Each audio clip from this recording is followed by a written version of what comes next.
Dubai, Kuwait மாதிரியான நாடுகள்ல காணப்படுற பீஸா hut, KFC, Americana, ஹார்டிஸ் மாதிரியான முதல் தர உணவு நிறுவனங்கள்ல சர்வீஸ் குரூக்கு ஆள் எடுக்க போறாங்க. இந்த வேலைக்கு நீங்க அப்ளை பண்ணணும் என்று சொன்னா உங்களோட வயதில் வந்து பாத்தீங்கன்னு சொன்னா 28 வயதுக்குள்ள இருக்கணும். பாய்ஸ் கேர்ள்ஸ் ரெண்டு பேருமே அப்ளை பண்ணலாம். இது ஒரு முதல் தர உணவு நிறுவனம் என்று சொல்றதால ஆண்களும் பெண்களும் ரெண்டு பேருமே சேஃபா அங்க வேலை செய்யலாம். அது மட்டும் இல்லாம இவங்கிட்ட சம்பளம் வந்து பாத்தீங்கன்னு சொன்னா குவைத்தா இருந்து சொன்னா 120 கேடியும், துபாயா இருந்து சொன்னா 1200 திரகமுமே வந்து உங்களுக்கு சம்பளமா தரப்போறாங்க. அது மட்டும் இல்லாம உங்களுக்கு ஓவர் டைமுமே நீங்க இவங்கிட்ட செஞ்சு கொள்ளலாம். இது ஒரு உணவு நிறுவனம் என்று சொல்றதால இங்க உங்களுக்கு டிப்ஸுமே வந்து அதிகமா கிடைக்கிறதுக்கான வாய்ப்பு இருக்குது. ஸோ ஃபுல்லாவே ஏசிக்குள்ள வேலை. அது மட்டும் இல்லாம இந்த நிறுவனங்களாலேயே இந்த கம்பெனியாலேயே உங்களுக்கு வந்து பாத்தீங்கன்னு சொன்னா தங்குமிட வசதி தராங்க, மெடிக்கல் செலவுகள் தராங்க, போக்குவரத்து தராங்க, பாதுகாப்பு தராங்க. இது எதுக்குமே நீங்க செலவழிக்கணும் இல்ல. ஸோ உங்களுக்கு சம்பளத்தை அப்படியே கையில் எடுக்கக்கூடிய மாதிரி இருக்கும். இந்த நிறுவனங்கள்ல நீங்க வேலை செய்யணும்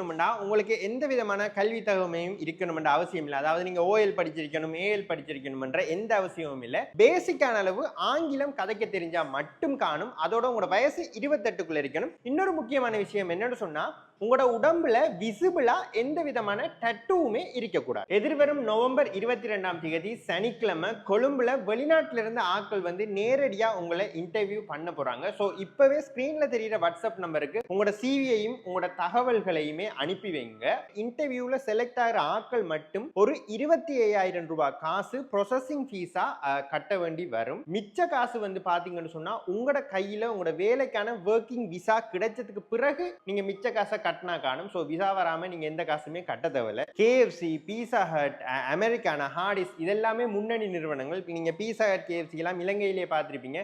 அவங்களோட ஒர்க்கிங் ஆம்பியன்ஸ் எப்படி இருக்கும்னு சொல்லி. ஸோ ஒரு ஏசிஃபைடான இடத்துல நல்ல டீசென்டான வேலை. ஸோ வேலை தேடிக்கொண்டிருக்கிற இளைஞர்களுக்கு வந்து இந்த வேலை உண்மையாகவே வரப்பிரசாதமா இருக்கும் என்று தான் சொல்லணும். ஏன்னு சொன்னா உங்களுக்கு சம்பளமும் கிடைக்க போகுது, ஓட்டி கிடைக்க போகுது, அதே நேரம் தங்குற இடம், தூங்குற இடம், போக்குவரத்து எல்லாமே கிடைக்க போகுது. இன்னொரு விஷயம், உங்களோட கையில ஒர்க் பெர்மிட், அதாவது உங்களோட வேலைக்கான விசா கிடைக்கும் வரைக்கும் நீங்க எந்த விதமான காசுமே செலுத்த தேவையில்ல. நீங்க இன்டர்வியூல செலக்ட் பண்ணா மட்டும் ஒரு 25,000 ரூபாய் காசு கட்ட வேண்டி வரப்போகுது. எனக்கு தெரிஞ்சு வேலை தேடுறாங்களுக்கு இது உண்மையாவே ஒரு நல்ல விஷயம் என்று நம்புறேன். இது சம்பந்தமா உங்களுக்கு மேலதிகமான தகவல் தேவைன்னு சொன்னா இப்பவே ஸ்கிரீன்ல தெரியுற வாட்ஸ்அப் நம்பருக்கு கால் பண்ணி கதைங்க. மற்றது உங்களோட வேகன்சிக்கான உங்களோட சிவி வச்சிருப்பீங்க தானே, உங்களோட சிவி எல்லாம் மறக்காம இப்பவே உங்களோட இந்த வாட்ஸ்அப் நம்பருக்கு அனுப்பி விடுங்க. ஏன்னு சொன்னா இந்த சனிக்கிழமை 22ஆம் தேதி வெளிநாட்டுல இருந்து இன்டர்வியூ பண்றதுக்கு ஆட்கள் வராங்க. ஸோ நாட்கள் குறைவா இருக்கிறதால இப்பவே ஃபோன் பண்ணி உங்களோட இடங்களை கன்ஃபார்ம் பண்ணி கொள்ளுங்க.